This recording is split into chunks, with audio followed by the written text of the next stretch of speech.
हुगली में पिछले 2 दिनों से हुगली जिले के विभिन्न इलाकों में एक पोस्टर तेजी से फैल रहा है जिसमें लिखा है हिंदू हिंदू भाई भाई 2026 में बीजेपी चाहिए।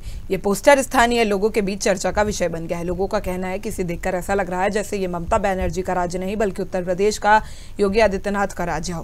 गौरतलब है कि कुछ दिन पहले ही हुगली जिले के सांगठनिक अध्यक्ष के रूप में गौतम चट्टोपाध्याय को फिर से नियुक्त किया गया है।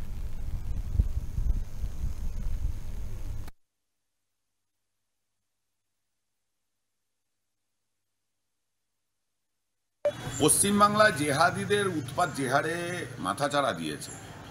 দিকে দিকে হিন্দুদের দেবদেবীর মূর্তি ভাঙচুর করা হচ্ছে।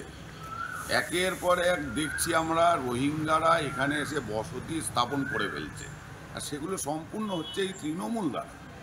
সুতরাং আগামী দিন এই পশ্চিমবাংলা যেন ওই বাংলাদেশে পরিণত না হয়, বাংলাদেশের হিন্দুদের মতন অবস্থা পশ্চিমবাংলার হিন্দুদের যেন না হয়, সেই জায়গায় দাঁড়িয়ে সকল হিন্দুকে এক হওয়ার প্রয়োজন আছে। কারণ বিজেপি একমাত্র দল যারা হিন্দুদের নিয়ে ভাবে। সুতরাং সেই জায়গায় দাঁড়িয়ে সকল হিন্দুকে এক হয়ে বিজেপিকে 26-এ এই পশ্চিমবাংলায় ক্ষমতায় আনতে হবে, নচেত এই পশ্চিমবাংলা ছেড়ে পশ্চিমবাংলার হিন্দুদের অন্য রাজ্যে পাড়ি দিতে হবে।